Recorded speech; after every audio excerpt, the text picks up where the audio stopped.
Comme l'a dit Marie-Christine, à partir du 13 mai, des destructions d'abord d'entreprises en rafale ont commencé, donc des incendies dès cette première nuit qui se sont poursuivis sans interruption pendant presque 2 semaines. Et je peux vous dire qu'effectivement, en tant que présidente du MEDEF, être parfois en première ligne avec des adhérents qui voyaient leur outil de travail, parfois le fruit d'une vie, leurs salariés désespérés devant leur entreprise qui brûlait, des entreprises qui étaient là parfois depuis très longtemps, d'autres moins.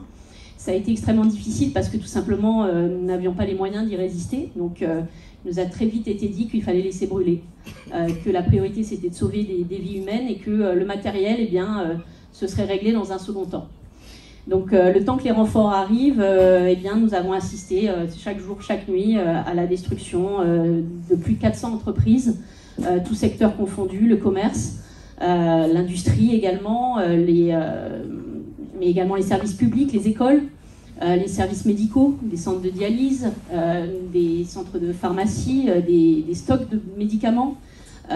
L'accès aux hôpitaux a été interdit aux malades. Donc tu évoquais le lourd bilan humain. Il faut ajouter à ça les morts qui ont été la conséquence directe de l'impossibilité d'accéder aux hôpitaux et de se faire soigner. Donc ça a été un épisode extrêmement traumatisant pour l'ensemble de la population. Il faut savoir que les entreprises, et vous le savez, dans vos propres entreprises, c'est le lieu du vivre ensemble. Il n'y a pas de différence, on travaille tous ensemble, on prend le café le matin, on se quitte le soir, on se retrouve le lendemain, quelle que soit son ethnie, quel que soit son grade, bien souvent. Enfin, nous, dans les îles, c'est comme ça que ça se passe. En tout cas, moi, j'en ai 10 dans mon entreprise, tout le monde se connaît. Voilà, ça a été un grand traumatisme. Aujourd'hui, on est encore à peine à l'heure du bilan. On a les premiers chiffres des expertises d'assurance, 2,2 milliards d'euros de dégâts. C'est évidemment considérable. En quelques semaines, la Nouvelle-Calédonie a détruit, en tout cas les émeutiers ont détruit près de 30% de l'emploi salarié du secteur privé, 40% de la distribution alimentaire de la zone de Nouméa, Grand Nouméa, et puis une certaine idée du vivre ensemble. Aujourd'hui, on a des écoles détruites, certaines viennent à peine de réouvrir, des collèges ont été détruits, des églises ont été brûlées, des centres sociaux, des centres médicaux. Les médecins qui ont été pris pour cible quittent massivement la Nouvelle-Calédonie, ce qui rend les choses très difficiles pour se soigner. Et on se retrouve maintenant avec des déserts médicaux dans un grand nombre de communes. L'hôpital de Koné, dans le nord de la Nouvelle-Calédonie, ouvert il y a à peine 3 ans, va probablement fermer ses portes dans les toutes prochaines semaines. Les aides sociales disparaissent les unes après les autres, puisque les ressources fiscales de la Nouvelle-Calédonie se sont effondrées. Donc ça veut dire plus de transport en commun, plus d'aide au logement, ou en tout cas dans les prochains mois certainement plus d'aide médicale gratuite pour une partie de la population. Donc tout ça évidemment a des conséquences qui dépassent de très loin le simple préjudice économique des entrepreneurs que nous sommes, et des conséquences pour nos salariés, leurs familles, et qui sont derrière chacun de ces chômeurs nouvellement créés. Il faut savoir qu'en Nouvelle-Calédonie, les dispositifs de chômage sont évidemment pas aussi favorables que dans un département.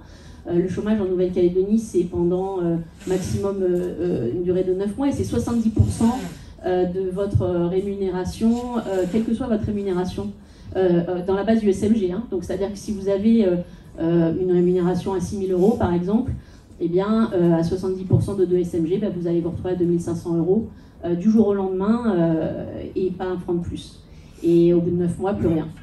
Donc, évidemment, à l'heure où je vous parle, ça n'est pas fini, puisque une première usine métallurgique a fermé dans le nord de la Nouvelle-Calédonie, 2 sont à l'agonie, et représentent à elles seules près de 5 à 6 000 salariés et sous-traitants.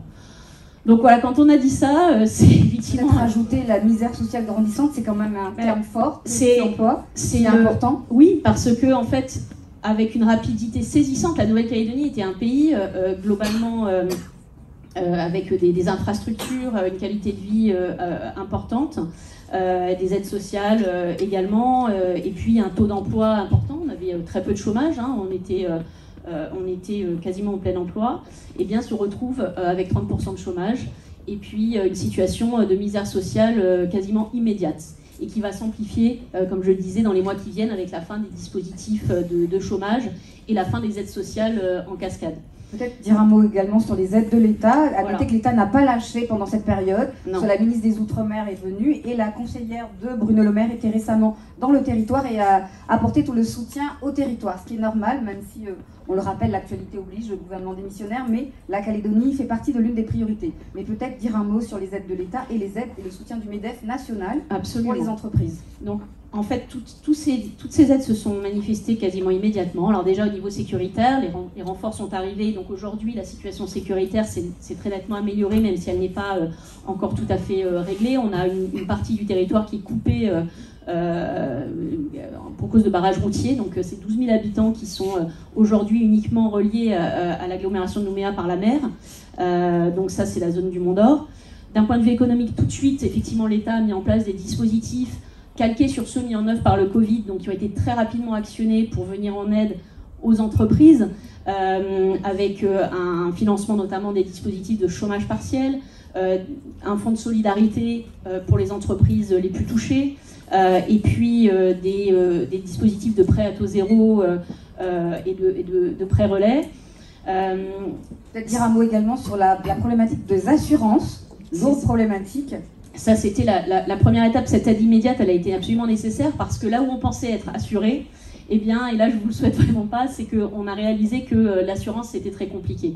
On pensait que les assureurs pourraient prendre en charge beaucoup plus rapidement, notamment par voie d'acompte, les choses. Alors, le fait d'être à 20 000 km et la quantité de sinistres a évidemment rendu les choses très difficiles. Il a fallu faire venir des experts en masse pour faire des expertises dans un territoire qui était, pour ainsi dire, en guerre, dans des zones difficilement accessibles.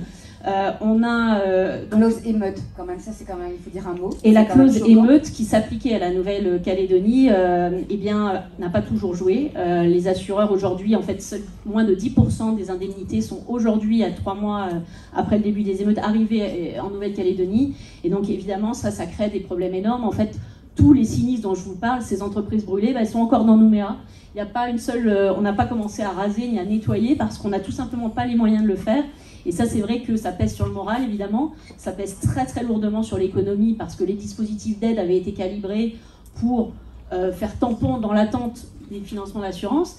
Mais surtout, compte tenu de l'amplitude des dégâts, eh ben, on n'a plus la possibilité de s'assurer aux mêmes conditions, c'est-à-dire plus d'assurance anti-émeute, parfois plus de possibilité de s'assurer dans certains quartiers, et donc plus de possibilité de reprendre une activité économique ou de louer un nouvel espace quand votre entreprise a été détruite. Donc face à ça, les entrepreneurs sont extrêmement démoralisés, évidemment. On espère qu'ils vont rester, que certains ne vont pas jeter l'éponge, certains l'ont déjà fait. Beaucoup sont repartis, un certain nombre de le feront peut-être, mais dans l'ensemble, dans l'immense majorité, ils veulent se battre et rester. Et c'est le message que je suis venue faire passer à Paris, c'est qu'il faut continuer. On a de toute façon besoin de l'aide de l'État.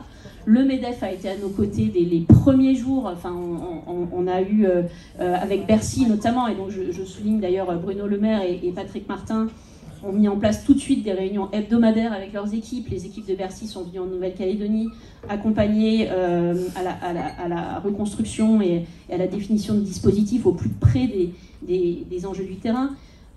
Aujourd'hui, c'est 250 millions d'euros quand même que l'État a alloué aux collectivités et aux entreprises calédoniennes, parce que les collectivités elles-mêmes ont été... des soutiens avec la Caisse de dépôt, la Banque des territoires sur des entreprises, sur des projets, absolument, et puis un soutien technique aussi, parce qu'il a fallu aller très très vite dans la mise en œuvre des dispositifs.